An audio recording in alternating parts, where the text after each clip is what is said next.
Hindi subject में सबसे अच्छे नंबर लेने हैं ना, तो ये 7 स्टेप फॉलो कर लेना। उसके बाद मैं गारंटी ले रहा हूं कि आपके मार्क्स सबसे अच्छे आने वाले हैं। वो कौन से 7 स्टेप, आइए शुरू करते हैं। नमस्ते, मेरा नाम आशीष है। सबसे पहले नंबर पे सबसे इंपॉर्टेंट चीज जिसमें सबसे ज्यादा नंबर कटते हैं वो है अनसीन पैसेज। तो अनसीन पैसेज में मार्क्स ना कटे, इसके लिए आपको प्रैक्टिस करनी होगी। अनसीन पैसेज के हर रोज 1 या 2 आप सैंपल लीजिए, एग्जांपल लीजिए, ताकि आपकी एक रिवीजन हो जाए, ताकि आपकी एक प्रैक्टिस हो जाए।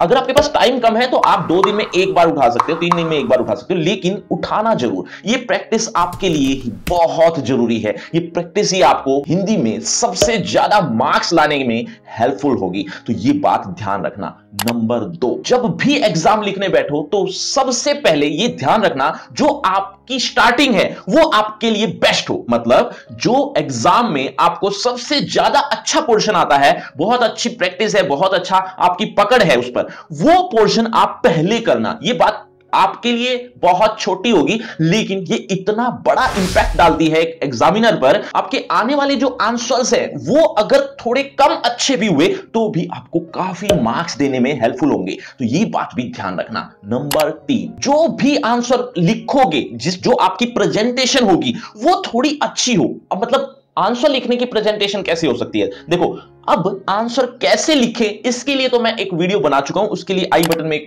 लिंक मिल जाएगा, वो देख लेना। लेकिन इसके अलावा आपके जो आंसर अटेम्प्ट का एक प्रेजेंटेशन है वो कैसे सुधरे, वो उसके लिए बच्चों आपको टॉपर्स की आंसर शीट देखनी चाहिए। वो टॉपर्स की आंसर शीट पर भी वीडियो मैं बना चुका हूं, आपको डिस्क्रिप्शन बॉक्स में लिंक दे दूंगा, तो वो भी देख लेना। तो टॉपर्स की आंसर शीट से और आंसर को कैसे लिखे, इससे आपको काफी अंदाजा हो जाएगा। क्योंकि अगर आप डायरेक्ट आंसर लिखना शुरू कर देते हो या होच पोच करके आंसर लिखना शुरू करते हो तो वो इंपैक्ट नहीं डाल पाते जो आपका डलना चाहिए। मतलब एक अच्छे आंसर होने के बावजूद भी आपको वो नंबर नहीं मिल पाएंगे जो आपको मिलने चाहिए। तो इस बात का भी थोड़ा ध्यान रखना। ये छोटी छोटी बातें लेकिन बहुत गंभीर हैं। नंबर 4, कभी भी आप सेम आंसर मत लिखना। मतलब जो आप बुक से रटा रटाया आंसर याद करके आए हो वो एज इट इज मत उतारना। सेम आंसर से आपके नंबर उतने नहीं मिलेंगे।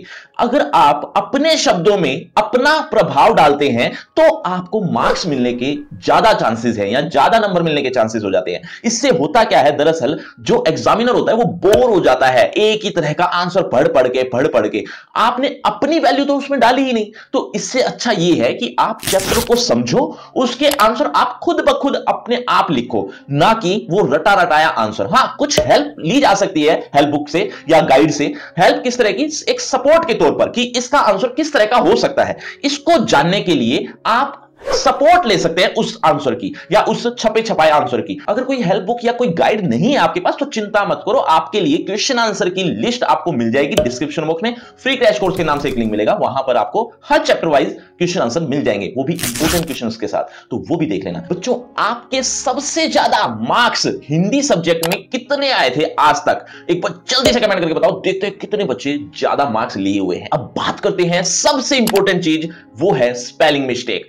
हिंदी सब्जेक्ट में मात्राओं की गलती बहुत ज्यादा होती है, ऐसा आपके साथ बहुत होता होगा। अब मात्राओं की गलती को कैसे सुधारें, किस तरह से उसको ठीक कर लें, कम टाइम में कैसे ठीक किया जा सकता है या ज्यादा टाइम में किस तरह से और अच्छा बनाया जा सकता है, इसके लिए एक वीडियो बनाई थी मैंने मात्राओं की गलती के नाम से। आपको लिंक मिल जाएगा ऊपर आई बटन में, तो उसमें देख लेना। तो मात्राओं की गलती आप जितनी कम करेंगे उतना ज्यादा आपका फायदा होगा हिंदी सब्जेक्ट में या किसी भी लैंग्वेज में। अगर आप स्पेलिंग मिस्टेक या मात्राओं की गलती कम करोगे तो आपका उतना फायदा होने वाला है मार्क्स इंक्रीजिंग में। क्योंकि अगर एग्जामिनर को हर 2 मिनट में, एक मिनट में मात्राओं की गलती निकालनी पड़ रही है या गोले लगाने पड़ रहे हैं, मार्क्स कट करने पड़ रहे हैं, तो आप सोच सकते हो थोड़ा थोड़ा करके कितने मार्क्स आपके कट सकते हैं, तो वो ध्यान रखना। Number 6, revision. रिवीजन पर आप थोड़ा कम ध्यान देते हो। देखो बच्चों, आप हिंदी का सिलेबस पूरा कर लेते हो, ये मैं जानता हूं, और सिलेबस पूरा करने के बाद आप ये सोचते हो कि हम तो एग्जाम के लिए तैयार हैं। दरअसल ऐसा नहीं होता। अगर आपको अच्छे मार्क्स चाहिए,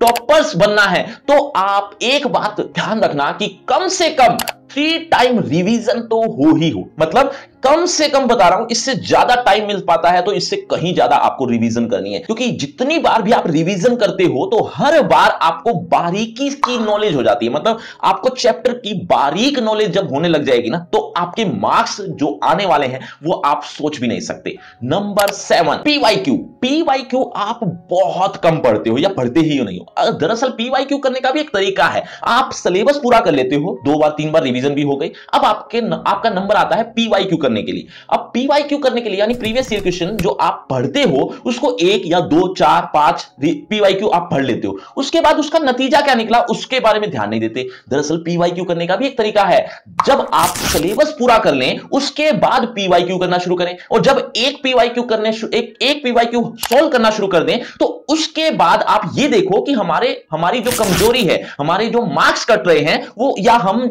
जहां अच्छा फील नहीं कर रहे, कंफर्टेबल फील नहीं कर रहे, वो कौन सा पोर्शन है, वो कौन सा क्वेश्चन है, अब आपको उसकी रिवीजन करनी है। पहले उसकी रिवीजन कीजिए, उसके बाद उसको स्ट्रॉन्ग करने के बाद दूसरा पीवाईक्यू उठाइए। दूसरा पीवाईक्यू यानी प्रीवियस ईयर क्वेश्चन पेपर उठाओगे तब उसको सोल्व करना शुरू कीजिए। फिर शायद थोड़ा बहुत और कमी नजर आए, उस कमी को भी दूर कीजिए, उस कमी को भी स्ट्रॉन्ग कीजिए, फिर तीसरा पीवाईक्यू। इस तरह से लगातार करते जाइए जब तक आप उस सब्जेक्ट में स्ट्रॉन्ग नहीं होते। चिंता मत करो, रिवीजन करवाने का और पीवाईक्यू करवाने का ठेका भी मैंने ही ले रखा है, तो वो भी मैं ही करवाऊंगा। लेकिन आपको करना क्या है, बस 3 प्लेटफॉर्म है उसके साथ जुड़ जाइए, एक टेलीग्राम, एक व्हाट्सएप चैनल और एक है फेसबुक। ये 3 प्लेटफॉर्म है जिसपे मैं रिवीजन, पीवाईक्यू, ये सारी चीजें हर रोज, लगभग हर रोज करवाता ही रहता हूं, तो उसको फॉलो जरूर कर लेना। लिंक आपको डिस्क्रिप्शन बॉक्स में मिल जाएंगे, और फ्री क्रैश कोर्स का लिंक भी जरूर देख लेना, क्योंकि A to Z सिलेबस आपका एक ही पेज पर देखने को मिल जाएगा, आपको कहीं भटकने की भी जरूरत नहीं पड़ेगी, तो उस लिंक को भी जरूर क्लिक करना।